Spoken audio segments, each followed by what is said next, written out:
My daughter and her husband called me insane to steal my house, but I recorded their plot. On my late wife's birthday, I set her lavender teacups on the table. When my daughter walked in with her husband and the man in the white coat. Dad, she whispered, this is Dr. Evans. Her husband smirked. Let's not drag this out. He's confused, unsafe, and today we're moving him to a home. Hand over the keys. The doctor lifted his pen. My daughter added, trembling. It's for your own good. I didn't blink. I slid a recorder across the table and pressed play. Asterisk, Mark's voice, clear. Asterisk, cry pretty, Clara. We get the incompetency paper, sell his house, pocket $3 million. Asterisk, Clara, on tape. Asterisk, you use my trust. Asterisk, Mark. Asterisk, consider it invested. The color drained from her face. I looked him dead in the eye. You should have checked whose house you were staging your little heist in. Doctor? Evans lowered his pen, lifted his phone. I'm not calling a nursing home. I'm calling the police. Before I tell you what happened next, stay. I bet 99% of you will hear this. Sigh. And scroll past without clicking like or subscribe. Even if it only takes a second. What time is it for you? And where are you listening? The library was always the quietest place in the house. Even when Helen was alive, she rarely disturbed him there. The room still smelled faintly of her lavender polish and the old oak panels that lined the walls. Afternoon sunlight slanted through the windows, touching the spine of the book he was reading, Roman architecture through the ages, and the framed photographs on the mantel. His favorite was the one from Maine, 25 years ago. Helen in her white-brimmed hat, laughing at something the camera never caught. Tom leaned back in his leather armchair, bourbon in hand. He had built this house himself. Every beam, every joint. He liked to think of it as his last great project. His life distilled into structure and order. The world outside could crumble, but this room would always make sense. Then the doorbell rang. It was a polite, three-note chime, Helen's choice, but today it cut through the stillness like a blade. Tom set down his glass, marked his page with a pencil, and went to answer it. Through the window he saw them, Clara and Mark. Her car, his car, once glinted in the driveway. She was waving too eagerly, her husband's hand resting on her shoulder in that practiced, possessive way. Dad, Clara chirped as soon as he opened the door. Surprise visit. Surprise, all right, Tom said, smiling politely. Coming. Mark stepped forward first, carrying a bottle of wine. Couldn't come empty-handed, he said. Something special Cabernet, from Napa. Tom took it. That's kind of you. Clara leaned in for a hug. It was light, half-hearted. He could feel the stiffness in her shoulders. A performance, he thought, for whoever might be looking from the porch. Inside, Mark's gaze swept over the entryway. Still looks amazing here, he said. You're keeping it up all by yourself? Must be a handful, huh? Tom chuckled. It's less work than raising you was. Mark laughed too loudly, as though to prove he could take a joke. They moved to the living room, the heart of the house. It was bright, open, with floor-to-ceiling windows that looked out over the garden Helen had planted. The azaleas were in full bloom. Tom had always kept them that way, pruning every week. Clara sank into the couch, smoothing her skirt. Dad, I called you last week, she said. You didn't pick up. I was worried you might have, forgotten your phone somewhere again. Tom frowned slightly. I was in the garden. The phone was inside. Over. Oh, right, she said, laughing in a way that didn't sound like laughter. You and that garden. Mark leaned forward, elbows on his knees. You really shouldn't be doing all this alone, Tom. Big house, all the steps. Maybe we should install one of those smart alarm systems for you, motion sensors, cameras. We could monitor it remotely, just for safety. Tom looked at him. You mean you could monitor me remotely? Mark smiled. Just being cautious, Can't be too careful at your age. At your age. The words hung in the air like humidity before a storm. Tom kept his expression neutral, sipping his bourbon. Funny, he said. I remember you locking yourself out of your Tesla last Christmas. You want me to get you a smart system? Mark laughed again, but his eyes tightened. They talked for a while about nothing, Clara's new Pilates studio, Mark's promotion, the restaurant they just discovered downtown. All the while, Tom noticed things. The way Clara's eyes flicked toward the antique clock on the mantel, as if evaluating its worth. The way Mark studied the framed Ds on the wall. Every glance felt like a quiet inventory. When Clara rose to make coffee, Tom followed her to the kitchen. You don't have to, he said. It's fine, Dad. She opened the cabinet automatically exactly where Helen had kept the mugs. You should really label these, she said, smiling without warmth. What if you forget where things are? Tom's hand froze on the counter. That's not likely, he said softly. She didn't answer. Back in the living room, Mark was scrolling through his phone. Hey, Tom, what's the password to your Wi-Fi again? Why? Oh, just needed to check something for work. Tom told him. Or rather, he didn't. He recited a wrong one on purpose. Mark frowned, tried again, gave up. An engineer's habit, Tom thought. Always test the system before you trust it. They stayed an hour. When they left, it was all smiles again. Clara hugging him tightly this time, Mark patting his shoulder. We just want what's best for you, Mark said. You know that, right? Tom nodded, still smiling. Of course. He watched from the window as their car rolled down the drive, Clara glancing at her reflection in the mirror, Mark talking animatedly on his phone. The sun was low now, bleeding into the horizon. For a long time after they were gone, the house felt too quiet, not peaceful, but hollow. He walked back to the living room. The coffee cups were still warm on the table. He noticed that one of the family photos, the one of Helen in her garden, had been slightly moved. It faced a different angle now, away from the light. He straightened it. Then he looked at the bottle of wine on the counter. Expensive label, but unopened. He studied it, reading the small print at the back. Estate Reserve, Mark and Clara, 2021. They'd had this custom labeled, apparently, for show. He placed it carefully on the shelf and stepped back. The bourbon glass still sat beside his chair, a thin ring of amber left at the bottom. Something had shifted in him, not fear, not anger, but focus. He realized he hadn't felt that particular alertness since his days designing bridges. Helen used to tease him for it. You don't look at people, Tom. You analyze them. Maybe it was time to do that again. He sat down in his armchair, reached for his notebook, and wrote a single line. Data point 1. Clara introduces the idea of forgetfulness. Then another. Data point 2. Mark offers remote surveillance disguised as concern. He underlined both. Outside, the garden swayed gently in the evening breeze. Inside, Tom began to draw a plan, quietly, methodically, the way he always had. This time, the project wasn't a bridge or a house. It was survival. It started with a deer. Or at least, that's what Tom told the young technician from the security company. I want to record them, he said, gesturing toward the garden. They come down from the woods every night, eat my azaleas like a salad bar. The installer smiled, oblivious. We've got something discreet. You won't even notice it's there. Perfect, Tom said. By the time the technician left, 3 cameras were hidden in plain sight. One overlooking the garden gate, another above the garage, and a third in the hallway near the motion sensor. Small, silent, birdwatcher grade lenses, just as he'd asked. He'd even insisted on an offline backup drive, because the internet keeps dropping around here. That night, he watched the feeds flicker to life on his laptop. The house looked different through those tiny, unblinking eyes, colder, smaller, like a dollhouse under glass. Mark arrived 2 days later. Alone. He was dressed like a man trying too hard to look casual, navy tracksuit, expensive sneakers, sunglasses tucked into his collar. He waved from the driveway, too cheerful. Hey Dad, thought I'd check your irrigation system. Clara says you've been overwatering again. Tom smiled faintly. That's so. Mark's grin widened. Yeah, you know those old valves can stick. Better safe than sorry. Tom led him out back, showing him the control box near the tool shed. There it is, he said. Knobs and levers. Nothing fancy. Let me take a look. For the next 15 minutes, Tom stood nearby, hands in his pockets, pretending not to notice the little things.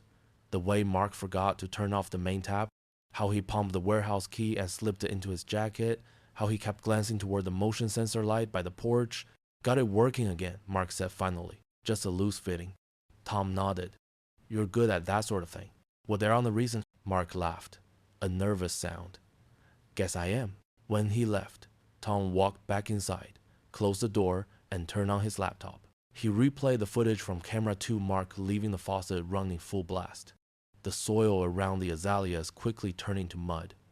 Another clip showed him crouching by the porch light, yanking something loose. It was almost surgical, the precision of it. By the next morning, Clara called. "Dad, the neighbor just called me," she said breathlessly. "Did you forget to turn off the faucet again?" He said, waters flooding into his lawn. Tom glanced out the window at the puddle yard.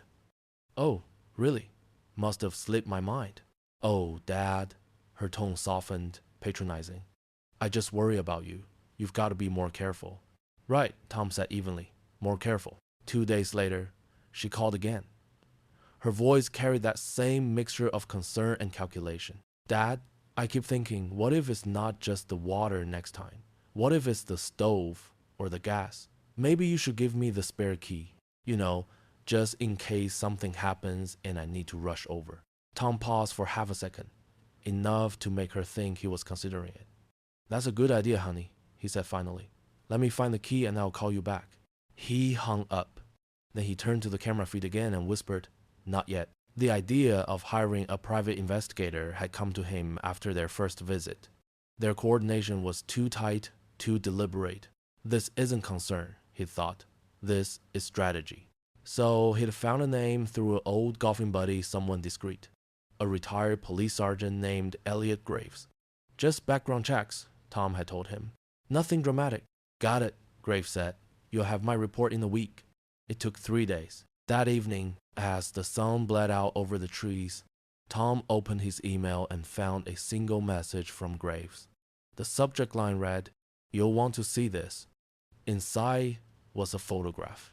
Mark, standing in the deserted parking lot beside a man Tom recognized from the local paper, a loan shark who'd once been indicted for racketeering. The timestamp was last Thursday. In the image, Mark was handing over a manila envelope. His posture wasn't arrogant now. It was pleading. Below the photo was a report. Outstanding debt, $200,000, gambling related, multiple threats received, currently seeking funds from family assets. Tom sat very still. The only sound was the low hum of the refrigerator. He studied the photo again, zoomed in until the pixels blurred. Mark's face was slick with sweat, his hand clutching the envelope like a lifeline. So it wasn't greed, Tom whispered. It was fear. He leaned back, exhaling slowly. Fear made people dangerous, unpredictable, but also predictable in one way. They always came back for more. He turned off the laptop and sat in the dark, the room lit only by the faint green glow of the camera indicators. The house felt alive now, not as a home, but as a system. Every movement recorded, every lie cataloged. In the corner, the unopened bottle of Napa wine still sat on the shelf. Tom looked at it and smiled faintly. The first crack had widened, but not in him, in them, and he was ready for the next phase. Tom chose the restaurant carefully. Lakeside, quiet, elegant, the kind of place Helen used to love.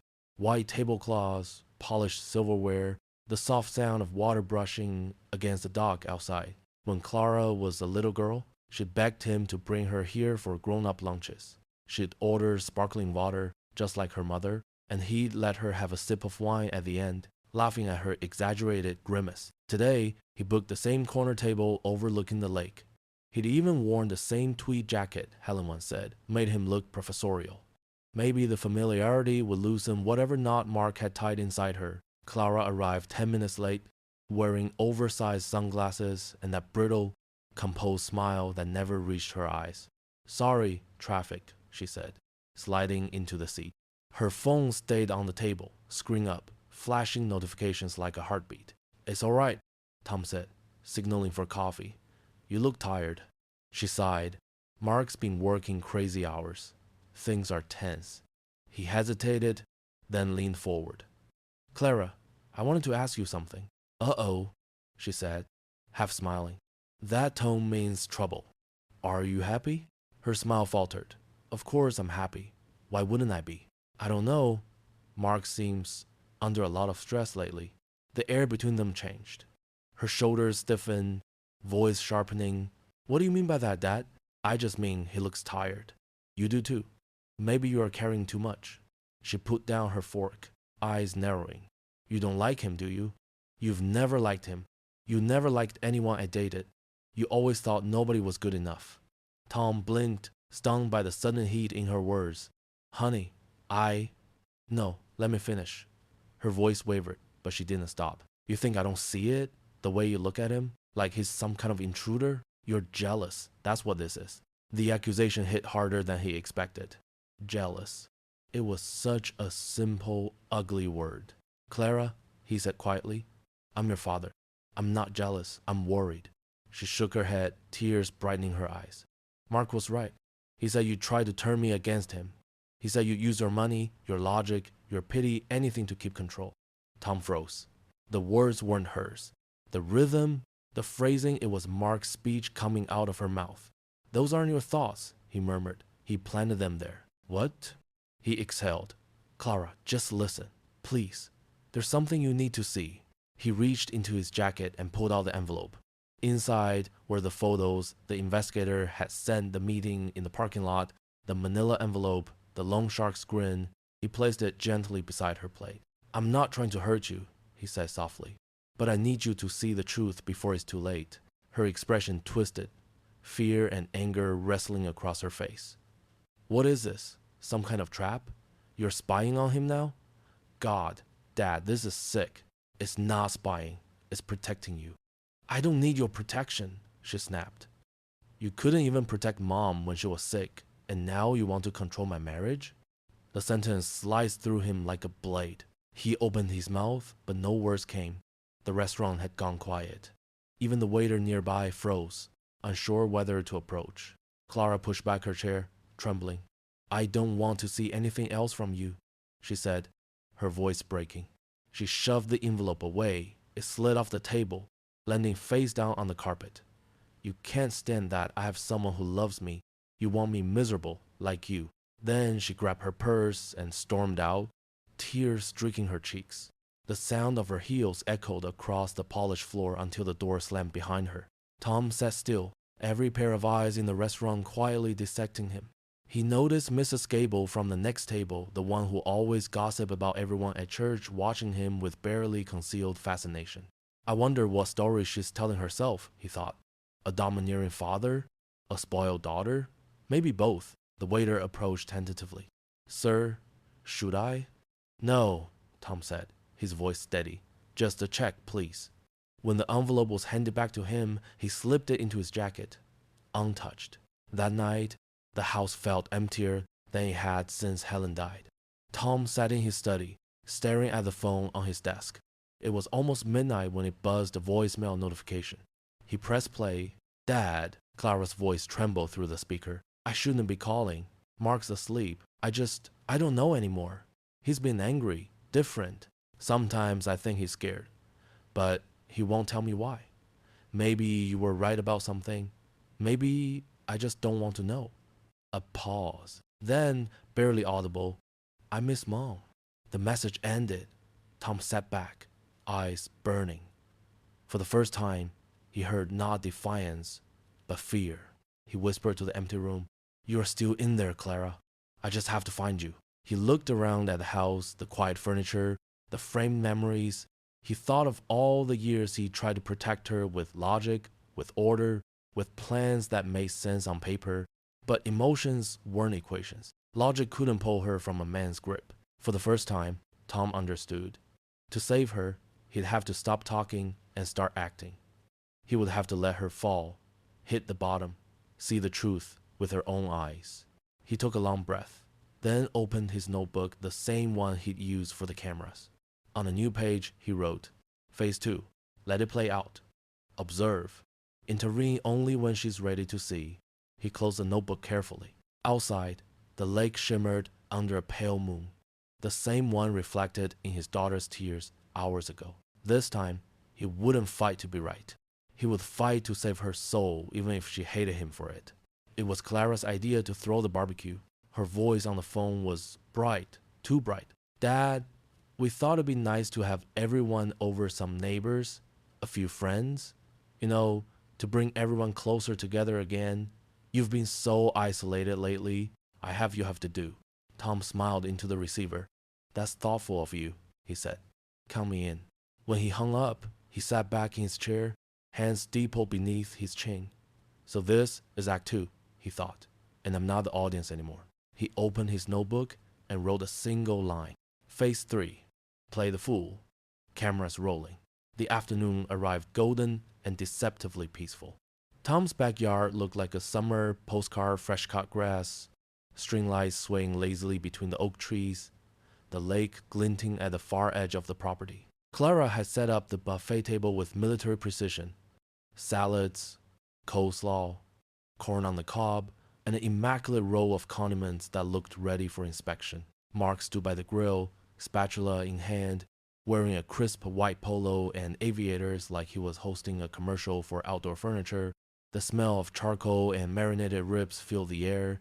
Neighbors began to arrive, Mr. and Mrs. Gable from next door, the Wiltons from across the street, even young Travis who helped Tom mow the lawn sometimes. Everyone brought a dish and polite curiosity. Tom, this looks wonderful, Mrs. Gable said, giving him a warm hug. She'd known him and Helen since the first year they moved in. Her silver hair glimmered in the sunlight. So nice to see you out and about again. Tom chuckled. Still kicking, Margaret? From across the yard, Clara's voice rang out. Dad, could you grab the potato salad from the fridge? I told you this morning to keep it cold, remember? He nodded and went inside. Of course, it wasn't in the refrigerator. He checked twice, methodically, like the engineer he was. Then he opened the freezer, and there it was, frozen solid, the dressing crystallized, the spoon embedded in ice. When he returned empty-handed, Clara raised her voice just enough for the nearby guests to hear. Oh, Dad, you forgot again. I told you to put it in the refrigerator, not the freezer. There was a flutter of polite laughter. Tom smiled sheepishly, rubbing the back of his neck. Guess I got my compartments mixed up. From the grill, Mark called out, Hey, Dad, Tom, watch out, you almost burned the ribs. Tom looked up calmly. He was standing at least 6 feet away from the grill. The meat was fine. Mark was just loud enough for Mrs. Gable to look over, frowning. He raised his beer in mock surrender. Sorry, Chief. Wouldn't want to ruin your masterpiece. Mark grinned stiffly, eyes glinting with triumph. The next act came swiftly. Clara, pretending to reach for the tongs, accidentally tipped her wine glass, splattering red across Mark's spotless shirt. The liquid spread like blood. Oh my gosh, Dad, she gasped dramatically. Be careful. A murmur rippled through the guests. Tom looked down at his perfectly still hands, still holding his beer, then up at Clara. Her expression was one of theatrical horror, just a little too exaggerated. He gave a soft, apologetic smile. Sorry, sweetheart, must have startled you. Oh, my. Mark exhaled through his nose like a man trying to stay gracious under pressure. It's fine, Tom. No harm done. He dabbed at his shirt with a napkin, glaring discreetly at his wife. The scene continued for another hour, a slow spiral of awkward tension under forced laughter. Clara hovered, feeding him lines like an amateur playwright. Dad, maybe sit down for a bit. You look tired. Oh man. Um, um, um, um, um, um, um, um, um, um, um, um, um, Dad, you didn't forget to turn off the stove this morning, did you? Each line was delivered just loudly enough for the neighbors to overhear. Tom played along beautifully. He smiled, fumbled once with his fork, pretended to forget which cabinet the glasses were in. He even chuckled at his own absent-mindedness. Inside, though, he felt nothing but cool amusement. Every camera, every lens he'd installed around the property was quietly recording the show. From the porch, he noticed Mrs. Gable watching him again, not with pity this time, but something closer to suspicion. When Clara fussed over him for the 5th time, Mrs. Gable's mouth tightened. She had known Tom for 40 years. She'd seen him rebuild a garage door in a thunderstorm, wire his own generator, and fix her husband's broken mower. He wasn't a man who forgot things. Their eyes met briefly. She gave the smallest nod. Someone sees through it, he thought. By the time the sun dipped low and the mosquitoes began to buzz, the neighbors started to leave. Lovely evening, Mrs. Gable said, her tone layered with unspoken understanding. You take care of yourself, Tom. Don't let them work you too hard. He smiled. Wouldn't dream of it. When the last car pulled away, the yard fell silent. Clara and Mark were still cleaning up, murmuring irritably to each other. Tom excused himself, saying he was tired. Inside his study, he poured a small glass of bourbon and turned on his laptop. The footage rolled silently across the screen. Mark sneaking the potato salad into the freezer while glancing over his shoulder. Clara adjusting the wine glass before she tripped, both of them exchanging quick, conspiratorial looks. Every lie had been captured in high definition. Tom leaned back in his chair, the amber light from the screen flickering across his face. The faint hum of the camera system filled the room.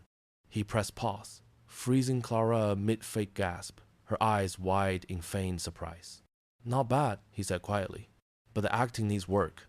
He reached for his phone and dialed a number he hadn't called in months. David Chen, came the familiar voice. David, Tom said evenly. I have some pretty interesting videos for you to see. I think the next phase of this is about to begin. There was a brief pause on the other end. Is this about your daughter and the husband of hers? Yes, Tom replied, his tone steady, almost serene. It's time they learned they're not the only ones who can put on a show. He hung up, took a sip of bourbon, and looked back at the frozen frame on the screen. For the first time in weeks, he felt something close to satisfaction. They thought they were writing his downfall. But he was already directing the finale. The call came on a Monday night. David Chen's voice was low but calm. They've reached out to a psychiatrist, Tom, geriatric specialist, Dr. Alan Evans. I checked, he's legitimate. They're probably planning an in-home evaluation. Be ready. Tom stared at the rain sliding down the window. So this is how they'll try it. Most likely, David said. Play along. Don't stop them. Let them finish the play. But remember, you hold the script now. After the call, Tom stood in his study for a long time. He opened the top drawer, removed the tiny digital recorder David had given him, and placed it in plain view, half buried beneath a stack of bills and a fountain pen. Then he straightened the papers on his desk, realigned the family photo of Helen and Clara, and whispered, It's time. Tuesday morning was bright, deceptively calm. The air smelled of wet earth and lilacs. Tom was in the garden, pruning the roses slow, precise cuts, as though every snip marked the countdown to something inevitable. He heard the car before he saw it, the deep hum of a luxury engine rolling up the gravel drive. When he turned, a black Mercedes eased to a stop. Mark got out first, immaculate as always, sunglasses gleaming. Clara followed, her movements rehearsed but shaky. And from the back seat stepped a tall man in his late 60s, gray hair, tailored suit, briefcase in hand. Tom recognized the type instantly. Calm eyes, slow gestures, a man who measured every word before releasing it. Dad, Clara called softly, her voice trembling in all the right places. This is Dr. Evans. He just wants to talk to you for a minute. Because we're worried about you. Mark placed a hand on Tom's shoulder, too familiar. Too possessive.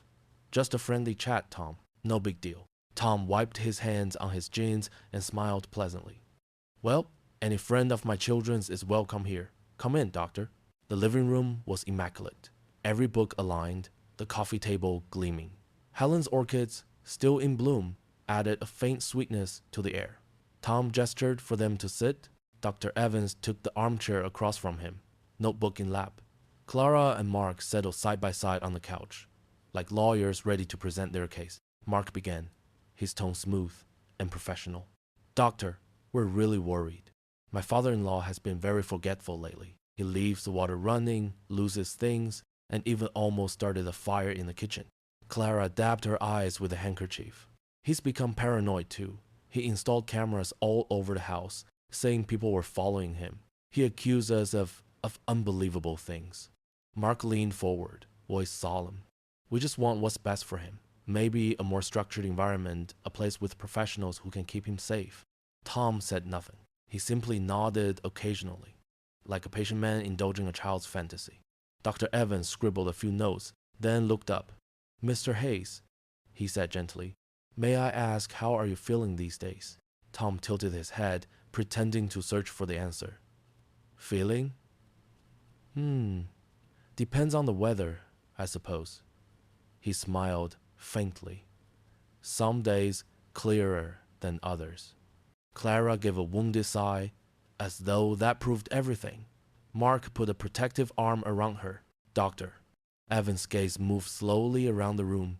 He noticed the perfectly ordered bookshelf, the polished floors, the calendar marked with neat handwriting. Then he looked back at Tom, at the steady eyes, the way his hands rested quietly on his knees. He saw something the others did not. Composure, intelligence, control. Tell me, Mr. Hayes, the doctor said. Do you remember what day it is? Tom chuckled. Tuesday, May 9th. But I suppose if I said Christmas, it'd make your report more interesting. A flicker of amusement touched the doctor's face. Perhaps, he said softly. Clara stiffened. Dad, please don't joke. This is serious. Tom turned to her. He smiled kind, almost paternal. Oh, sweetheart, everything's serious when you are frightened. That sentence hung in the air. Dr. Evans leaned back. I'd like to hear more about these cameras you installed. What prompted that? Tom spread his hands. A hobby, really. I enjoy wildlife. You'd be amazed what walk through the yard at night, raccoons, foxes, sometimes unexpected visitors. His tone was light, but his eyes didn't waver. Mark shifted uncomfortably. See, that's what I mean, doctor. He's fixated on these cameras. The doctor's pen paused. Have you actually seen any of the footage? Mark hesitated. No, but then perhaps Dr. Evans interrupted gently. We shouldn't jump to conclusions. I think that the dart. Clara glanced at Mark, uncertain now. Dr. Evans turned back to Tom.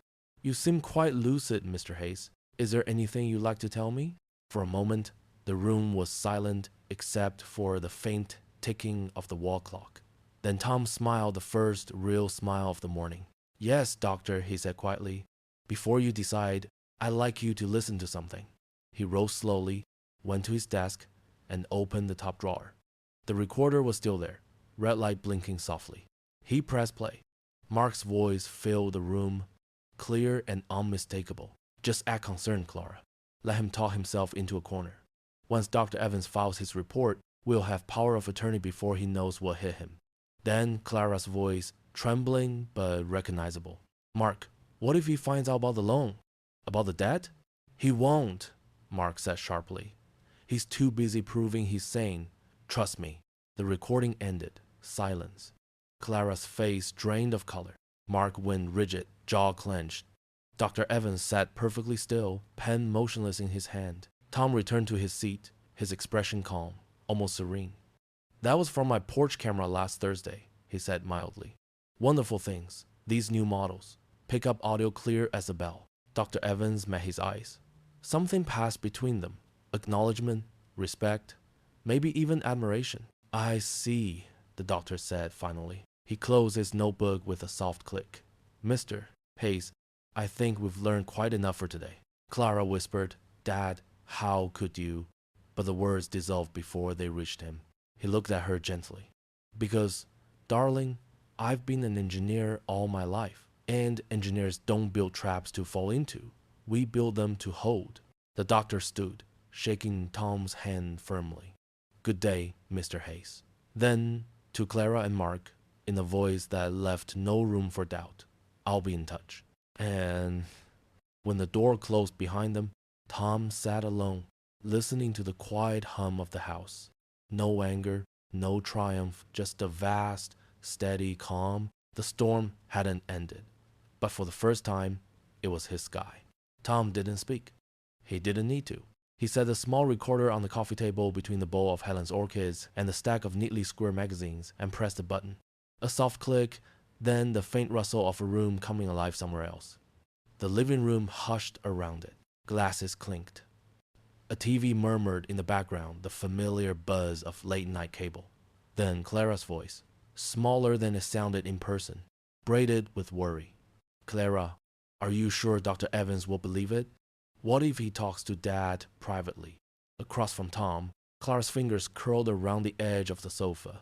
Color slipped from her face, like tide pulling back from sand. Mark on tape, confident, a little slurred. Honey, leave it to me. I'll paint a perfect picture of a pitiful old man. All you have to do is cry beautifully. The main thing is, we need that certificate. My debt collectors won't wait any longer. Mark stared at the recorder, his jaw working. His right hand expensive watch flashing tightened into a fist on his knee. Clara, money. You said you only needed $50,000 from my trust. Did you pay off all your debts? Mark on tape, impatient. It's almost over. Look, once we get receivership, we'll sell this house. The market's good. We'll have at least $3 million.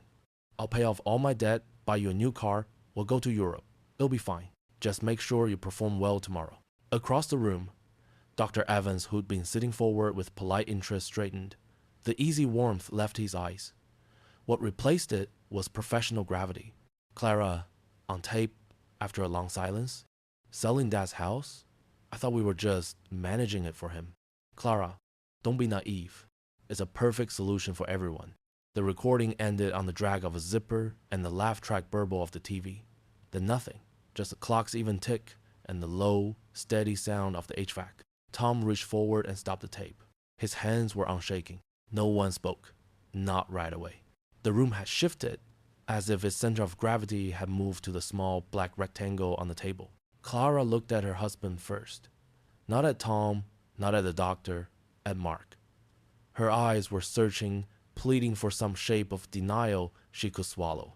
Tell me that isn't you, she whispered. Mark's mouth opened. No words came. For the first time, the polish slipped.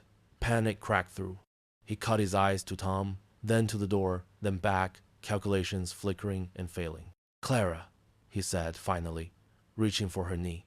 Baby, he manipulated this.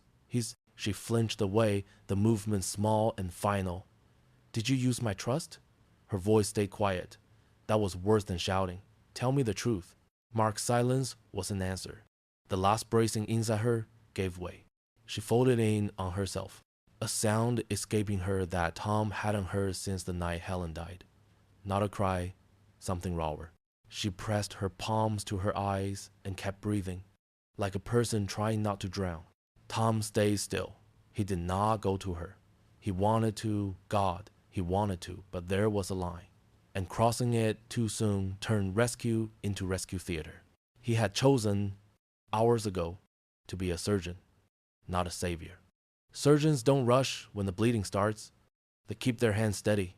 Dr. Evans stood. The movement was gentle, unequivocal. Mr. Hayes, he said, looking at Tom first, and only Tom. I'm sorry you've had to endure this. He took his phone from his jacket pocket. The gesture was neat, practiced. He likely made this call in other living rooms, in other families' catastrophes. I'm not calling a nursing home, he said, voice even. I'm calling the police. This is attempted fraud and likely elder financial exploitation. Mark jerked up from the sofa. You can't. You don't have any right to. Tom's gaze found him, held, cold, level, not cruel, just irrefutable. Mark sat down again. While the doctor stepped into the hall to speak professional cadence, the low-clipped phrases of reporting a crime, Tom let the quiet in. He saw everything as if from above. The neat room, the orchids, the way Clara's shoulders shook against the couch cushion. 30-plus years distilled into a tableau he would never forget. Clara's hand searched blindly for a tissue on the end table. Tom reached, placed one within her reach, and withdrew. She took it without looking. A tiny thing, but mercifully free of theater. He thought of the photo frame on her mantel, the digital one he sent weeks ago, preloaded with pictures of Helen and Clara at the lake, birthdays, a dog in a ridiculous sweater. Alec Graves had tucked a pin mic in his bezel, wrapped in generosity and good intentions, and something that wasn't entirely either. Tom had kept a copy, not because he wanted secrets, but because he needed to know whether his daughter was safe. The ethics of it could argue with him later. Survival had gone first. Dr. Evans returned and put his phone away. They're on their way, he said simply. He addressed Tom with the same courtesy he'd given him at the start. If you're willing, I'd like to remain until they arrive. Of course, Tom said.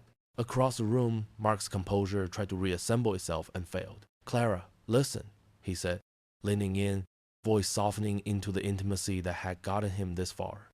I did it for us, for our future. Your dad would have been fine. Stop, she said, lifting her face at last.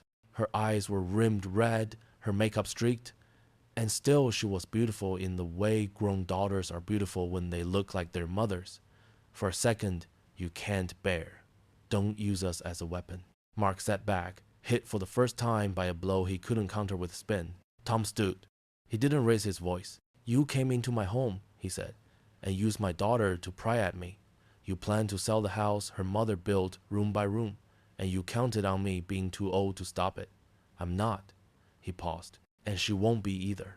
Clara's breath hitched. She looked at her father then, really looked past the anger she'd been fed, past the staged pity, to the man who had taught her to ride a bike in this yard, who had built the bookshelves in her childhood room so the spines lined up perfectly. I'm sorry, she said, voice breaking. Dad, You don't have to, Tom said gently. Not now. The sirens were faint at first, a rumor. They grew, threaded through the maple leaves outside, and then stilled. Tires on gravel, doors, footsteps. The house inhaled and hailed. Dr. Evans moved to the entryway, professional and calm. Tom stayed where he was. Clara wiped at her face and sat up straighter, a woman pulling herself together in front of strangers. When the officers entered, Mark began talking at once, hands up, words tumbling over themselves. Dr. Evans held up a hand. I'm Dr. Alan Evans, he said, geriatric psychiatry. I requested this response. I have evidence of an attempted financial exploitation. There is a recording. He gestured to the coffee table, and a witness. Tom supplied the minimal facts. He did not editorialize. When they asked for the file, he handed over a clean thumb drive David had prepared and labeled. The small, clinical choreography of justice began. As they guided Mark to stand, he twisted back to Clara. You're going to let them do this? He said, fury finding its old entitlement. Clara's answer was soft and devastating. You did this. Courade, or there. When the door closed behind them, the quiet that fell wasn't peace. It was aftermath, the kind that leaves the air gritty. Dr. Evans exhaled, then looked at Tom. I'll be available if you need a formal statement for your attorney, he said. And for what it's worth. He hesitated, choosing his words with care. You remained extraordinarily composed. Most people don't. Tom nodded. Most people don't have cameras. It was an attempt at lightness that landed somewhere short. After the doctor left, Tom and Clara stayed where they were for a long time. Father and daughter on the same sofa, a polite gulf between them, the recorder resting mute like a spent weapon. Clara's voice came, finally, small and honest. I thought I was protecting us, she said. I thought you were the threat. Tom's chest ached. I know. I don't know how to fix any of this. We start by not pretending, he said. The rest can wait. She nodded, tears fresh again, but quieter now.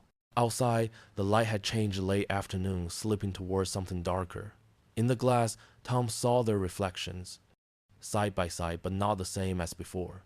He felt no victory, only the steady, unglamorous weight of what justice costs.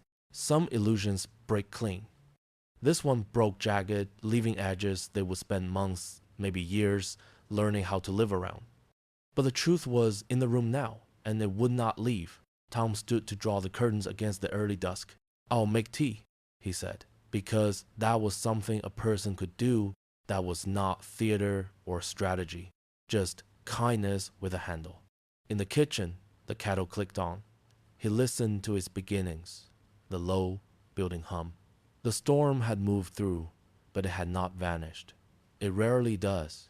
He poured the water when it boiled, steady as his hands had been all day, and carried 2 cups back into the wrecked, honest quiet. I bet 99% of you will hear this, sigh, and scroll past without clicking like or subscribe. Even if it only takes a second. What time is it for you, and where are you listening? The police lights washed the front of the house in blue and white, flashing against the windows like a restless heartbeat. Voices layered over one another questions. clipped orders, the clatter of pens on forms. Mark kept talking, spinning explanations that tangled around themselves. His voice was too loud, his gestures too wide, as though volume could rewrite what had been recorded. Clara sat on the edge of the sofa, her face buried in her hands. Every few seconds, a quiet sob escaped her, sharp and small. Doctor, Evans stood by the doorway, silent and still, the posture of a man who has seen too many endings like this. Tom stayed apart, near the mantel, his hands clasped behind him. The calm in him wasn't peace, it was the exhaustion that arrives after a long storm. When the officers finally read Mark's rights, the words felt like echoes from far away. Handcuffs clicked, Mark stiffened, and his eyes darted toward Clara, searching for mercy. None came. "Ma'am," an officer said gently, "we'll need a statement tomorrow." Clara nodded but didn't look up. When they let Mark out, the night seemed to absorb him, swallowing his protest into the dark. The sound of car doors shutting marked the end of something that had been dying for a long time. "Doctor." Evans gave Tom a steady look before leaving. "You've done everything right," he said quietly. "Now you rest." But rest wasn't what came. When the house emptied, silence returned like a heavy animal. The recorder still sat on the coffee table, its red light blinking idly, unaware that its job was finished. Tom turned it off, the small click startling in the stillness. Then he picked it up, carried it to his study, and slid it into the drawer where the other tools of this long war slept. He moved slowly through the rooms, noticing details he'd missed before. The faint scuff of Mark's suitcase on the carpet, the tissue Clara had dropped near the armchair, the way the curtains still swayed from the officer's passing. It wasn't victory he felt, it was aftermath. He poured himself a glass of water and sat at the kitchen table. The chair across from him was empty, but the air still carried the ghost of her perfume, faint and floral. He pressed his fingertips to the wood. "It's over," he whispered, though he wasn't sure who he was trying to convince. That night, he couldn't sleep. The rooms felt larger, hollower. Every sound, the hum of the refrigerator, the shift of wood in the walls seemed magnified. When he finally drifted off, the dream was simple. Clara, age 8, running barefoot through the sprinkler, the summer light catching her laughter like crystal. Days blurred. The phone rang with official voices, David Chen confirming court filings, detectives asking for dates and documents. Margaret Gable came by with a casserole and gentle concern. "You've lost weight," she said. "You need something warm." Tom thanked her, reheated a small portion, and ate it standing at the counter. The food tasted of kindness more than flavor. On the fourth morning, the mail arrived. Among the envelopes was one small cream card with his name in familiar looping handwriting, Dad. He carried it to the library and opened it carefully, afraid it might fall apart if handled too roughly. The first line stopped him. "I don't know how to write this." The ink was uneven, smudged in places where her tears had touched the paper. "I thought I was protecting my marriage. I thought you were trying to control me. I thought so many things that hurt to remember now. I hate him. I hate myself for helping him. I hate that you were right, and I made you prove it like that." A sentence was scratched out so hard it tore the paper. "I don't expect forgiveness. I just need you to know I'm safe. I'm staying with Jenna. I've spoken to the police. I don't want your money. I only want a chance to be your daughter again, someday." The last line, written smaller than the rest, wavered like the hand that wrote it. "Can I come home, Dad?" Tom sat for a long time, letter open on his lap. The house was utterly still except for the faint creak of the old swing outside. Through the window, he saw it sway gently in the wind, the one he'd built for her when she was little, its ropes still holding, its seat weathered but whole. He could almost hear her laugh again, the one that used to fill the yard before everything became complicated. He folded the letter carefully, smoothing the edges with his thumb. The anger that had once driven him was gone, burned out and replaced by something quieter, heavier. Not forgiveness yet, but the beginning of it, maybe. He stood, walked to his desk, and took out a blank card. He wrote only one line, the same words Helen used to say when Clara came home from college, tired and contrite. "There's soup in the freezer and a bed that knows your name." He paused, then added, "Keys are with Mrs. Gable. Call first. We'll take this slow." He set the car by the door for tomorrow's mail. Outside, the swing moved again, steady, waiting. Tom watched it for a long time, knowing that what lay ahead wasn't forgiveness, not yet, but the slow, patient work of rebuilding what had survived the ruin. Tom didn't sleep much that night. The letter lay on his desk, folded and refolded until the edges had softened. He had read it 5 times, then again after midnight, each time feeling the same ache, a mixture of sorrow, fatigue, and something quieter but steadier than anger. Around 2 in the morning, he opened his laptop. The glow of the screen threw pale light across the room. He began to type, slow and deliberate, each word chosen like a tool in a kit. Conditions for coming home. The title wasn't emotional. It was structural, almost bureaucratic. But that was the point. Love, he decided, was not the same as rescue. File for divorce from Mark. Do yourself. Don't use my lawyer. Begin weekly therapy. Minimum 3 months. No exceptions. Find part-time work. Any job that keeps you moving, even if it's folding sweaters at a store. Cooperate with the investigation. Tell the truth. If the police call you to testify, do it. No financial dependence on me until these are done. The check below covers rent and groceries for 1 month. Use it wisely. At the bottom, he typed the final line. When you finish these, the door will open by itself. He printed the list and placed it in a plain white envelope with a check inside. Then he sat for a while, listening to the hum of the refrigerator and the faint tapping of rain against the window. It sounded like time moving again. The next morning, he drove across town to the address Clara had scrawled in her letter, an aging brick apartment complex above a laundromat. The hallway smelled faintly of detergent and takeout food. He knocked. The door opened slowly. Clara stood there in sweatpants and an oversized sweatshirt, hair tied back, eyes swollen from too little sleep. "Dad," she whispered. "Clara." For a moment, neither moved. Then he held up the envelope. "I won't stay long." She stepped aside to let him in. The place was small, mismatched. A couch that sagged in the middle, a coffee table with 2 chipped mugs, half a pizza in a box on the counter. A plant drooped in the corner, forgotten. It was the opposite of his house disordered. Human, temporary. Tom sat down at the table. The chair wobbled slightly. He set the envelope in front of her. This should cover rent and groceries for the next month. Clara blinked, hesitant. "Dad, I didn't ask for money." "I know." He slid it closer.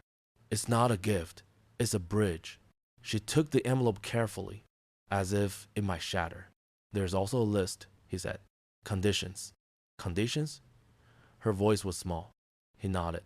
"If you want to come home. They're not punishments. They're repairs."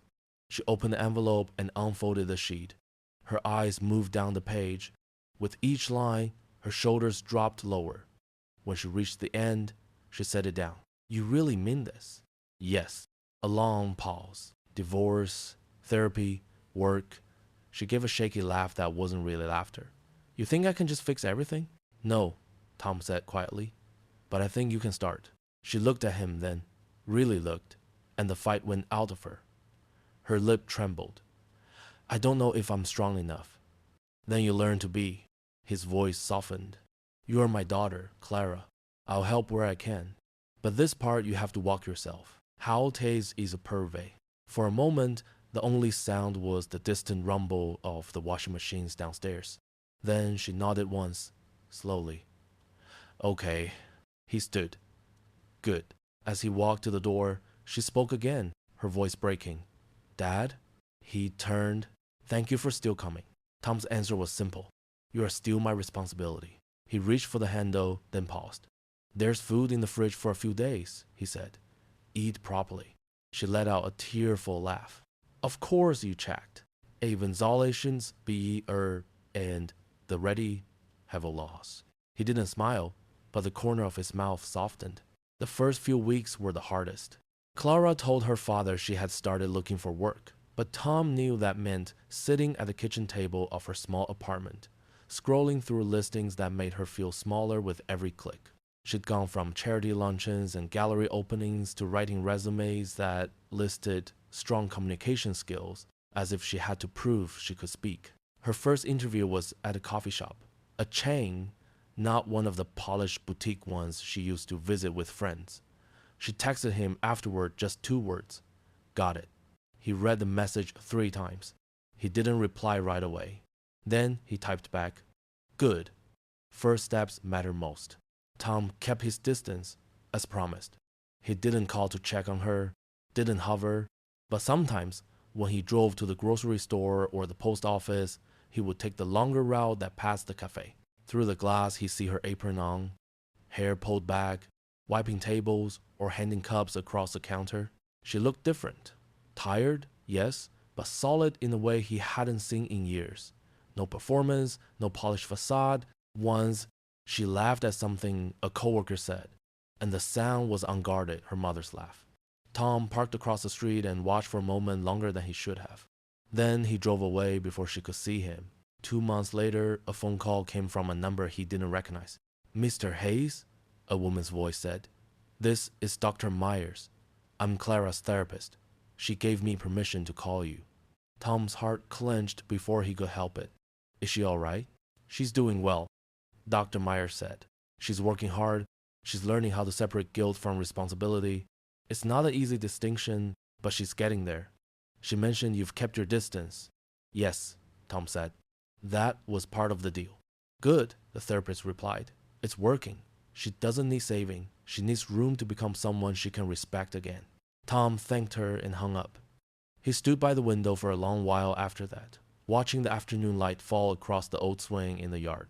It moved slightly in the breeze, a quiet rhythm that matched the slow steadiness of his heartbeat. The divorce went through quietly. Clara didn't use his lawyer. She found her own, a kind woman recommended by her therapist. She handled the paperwork herself, showing up at the courthouse with trembling hands and a warm manila folder. When the final signature was done, she called Tom. It's over, she said softly. He hesitated, then said, I'm proud of you. There was a pause, then a wet, fragile laugh. You have no idea how much I needed to hear that. I think I do. Spring brought Mark's trial. He had pleaded guilty to multiple counts of fraud and elder exploitation. The case never made the news, but it made its mark on the people involved. Clara attended the hearing. She didn't testify, she didn't need to, but she sat in the courtroom, her posture tense and upright, like a person bracing against an invisible wind. Tom was there too, a few rows back. They hadn't planned to sit together. They didn't have to. When the judge read the sentence 6 years in state prison, Mark didn't look at her. Clara closed her eyes briefly, then opened them again. As the courtroom emptied, Tom rose and started toward the aisle. Their eyes met across the space, a quiet acknowledgement. Not forgiveness, not yet, but something closer to peace. She gave him a small nod. He returned it. That was enough. Months slipped by. Tom resumed his routine morning walks, tending to the garden, coffee on the porch. Every Sunday, he mailed Clara a postcard. Nothing elaborate, just a line or two. The roses are blooming early this year. The cat from next door keeps stealing my chair. I saw a girl who reminded me of you today. Sometimes she replied, sometimes she didn't. It didn't matter. The silence between them had changed texture. It no longer felt like punishment. It was patience. One evening, as Tom locked up the house, he caught sight of the swing again. It was still, perfectly still. But in that stillness, he felt the quiet hum of something rebuilding, not the old life, but a new one, steadier and truer. He smiled to himself. The road was long, but at least, this time, they were walking it in the same direction. I bet 99% of you will hear this, sigh, and scroll past without clicking. Like or subscribe, even if it only takes a second. What time is it for you, and where are you listening? The morning light had that soft, forgiving quality it only seemed to have in spring. The roses along the fence were just starting to bloom, and the air smelled faintly of soil and rain. Tom stood by the kitchen window, 2 mugs of coffee cooling on the counter, and stared out at the garden. The day had a quiet symmetry to it. Helen's birthday. The kind of day she used to fill with cinnamon rolls, jazz on the radio, and laughter that spilled into the garden. He picked up the phone and dialed the number he now knew by heart. Clara, he said when she answered, it's your mother's birthday today. Would you like to come over for dinner? A pause, then her voice soft and sure. Yes, Dad, I like that. She arrived just after noon. wearing jeans and a faded blue shirt. No makeup, no pretenses. She looked older not in years, but in presence. The small scars of the past year had given her a kind of quiet dignity. "Hi, Dad." "Hi, sweetheart." They hugged, awkwardly at first, then longer than either expected. When they finally pulled apart, the silence between them wasn't heavy anymore. "Garden's a mess," Tom said, nodding toward the yard. Clara smiled. "Then we better fix that." And the friends, there is all the worry. They spent the afternoon side by side, pulling weeds and trimming hedges. The dirt worked its way under their nails and into the creases of their palms. Clara's hair kept falling in her face, and she pushed it back with the same gesture Helen used to make. The sound of birds filled the pauses between them. It wasn't a silence that demanded filling, it was a silence that understood. Every so often, Tom glanced at her. She hummed as she worked, a tune he didn't recognize, and something loosened in his chest. When they finally sat down on the porch, the sun was beginning to dip, casting long shadows across the yard. Clara looked at the old swing swaying gently in the breeze. "It hasn't changed," she said. "It's stronger than it looks," Tom replied. She turned to him. "Dad?" Her voice trembled slightly. "I'm sorry for everything." He nodded. "I know." He looked at his hands, rough and stained with dirt. "I'm sorry too, for not seeing what you really needed. I thought protecting you meant controlling everything. Turns out I was wrong." Her eyes filled with tears, but they didn't fall. "We were both wrong." "Yes," he said softly, "but here we are." They sat together for a while, watching the sky turn a pale gold. Then Tom reached into his pocket and pulled out a small key on a simple ring. "I have something for you." Clara frowned. "Dad, I told you, you don't have to." "This isn't a gift," he interrupted gently. "It's an initiation." He placed the key in her palm. "What is it?" she asked, tracing the smooth metal with her thumb. "It's not for this house," he said. "It's for the little apartment on Maple Street, the one above the bookstore." Clara looked up, startled. "You bought that?" "I did. It's small, but it's yours. You've earned it." Tears welled in her eyes again. "I don't know what to say. Writing this gauze and the friends were really does." "Then don't say anything," he replied. "Just live there, make it yours, start fresh." She stared at the key for a long moment, then closed her fingers around it. "I will." He smiled faintly. "Good. That's all your mother and I ever wanted, for you to have a life that's really yours." The evening air grew cooler. Fireflies began to blink in the garden, tiny lanterns of light. Clara leaned her head against his shoulder. "She would be proud of you," Tom said quietly. Clara's voice broke a little as she answered, "She'd be proud of you too." He let out a slow breath. Maybe she would. They stayed like that until the sky turned indigo. The garden bathed in the soft hum of night. For the first time in a long time, Tom felt something close to peace, not the fragile kind that fears being broken, but the kind built on truth, endurance, and love that had learned its limits. He looked at his daughter and saw not the frightened woman from a year ago, but someone new, stronger, grounded, whole. The house behind them no longer felt like a fortress. It felt like what Helen had always intended it to be, a place where people could come home, not to stay forever, but to find the courage to leave again. And as the crickets began to sing, Tom thought that maybe, just maybe, love had finally done its job.